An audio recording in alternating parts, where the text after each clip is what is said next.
forecast with meteorologist David Harker, only on Fox 47 News at 10.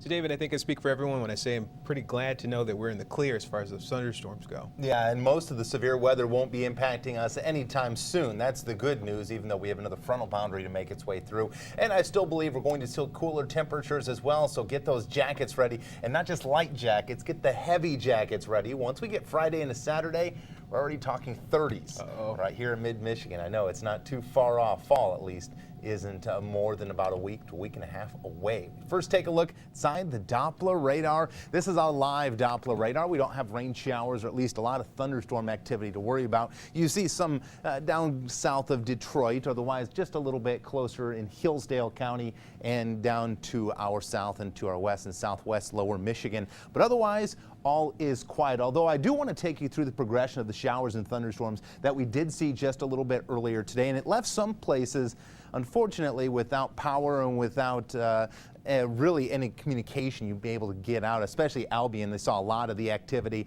a lot of the low-level flooding, did see a lot of damage in some of the power outages. We actually received a picture. This was a nice picture a little bit earlier from our friends down in Homer. Now, this is from Sherry Hobbs, but take a look at this big tree branch that just fell across the street there. And this was a similar scene all across areas down to our south along I-94 where the bulk of the shower and thunderstorm activity was. And if you have any pictures, send them on into our Fox 47 Facebook page, and you can be like Sherry, end up right here on air during our newscast. Let's take a look at the almanac for the daytime today. 87 degrees is what we fared in the capital city, 88 in Jackson. The low temperatures kind of depends on where you are. Some upper 60s, low 70s out there. The precipitation amounts, we're still waiting to get those in, especially down to the south in Jackson where they did see a little bit of rain shower activity. So we'll get those numbers to you when they officially come in. Now, the local temperatures right now holding steady pretty close to 70 degrees, and we'll be there throughout the remainder of the next couple of hours. Across the region we go. One frontal boundary already making its way out. A second that's on our back doorstep, and it may not give everyone the rain showers, especially throughout the daytime on Thursday, but it'll certainly reinforce that northerly flow and all the cold air that will make its way in from Canada. So make sure that's why you have that jacket handy later in the week. That's when things will get just a little bit colder right here in the mid-Michigan. And even as we talk about 30s, you're probably thinking, it's not winter yet. I shouldn't have to get out the glove, the hats, the big thick jacket.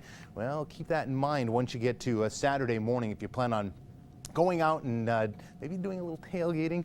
Yeah, maybe a bit chilly across the area. Let's go ahead and take a look in time with the next 48 hours. Once we get to Thursday, all's going to be quiet, especially later in the daytime. I agree with this model with seeing a little bit of clearing skies. Still not as warm temperatures as we saw throughout the daytime today, and those cold temperatures won't really make their way in, at least on the low side, until we get to the daytime Friday into Saturday, maybe even Friday morning. See a little bit of chilly weather as well, but the rain showers should be holding off later in the week, giving us lots of sun. Unfortunately, the sun doesn't necessarily mean all the warmer temperatures like those 80s and 90s we've seen thus far. Let's take a look at the next 48 hours temperature-wise. We're right back down into the 60s tonight, and tomorrow's temperatures, I expect those into the lower and middle 70s, a little bit warmer than what this model shows here on the screen. Once we get to the overnight hours, temperatures will start to take a dive into the lower 50s and upper 40s across the area.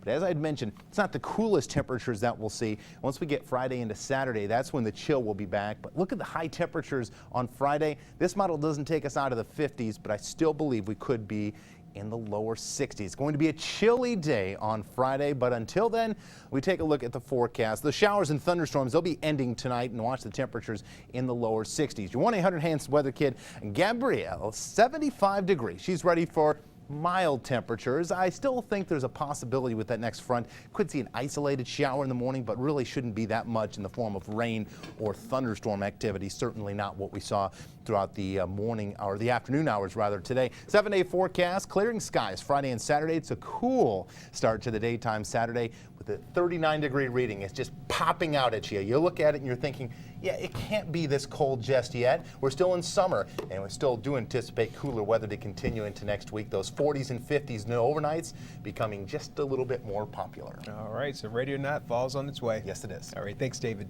Stay with us. We've got more news after this.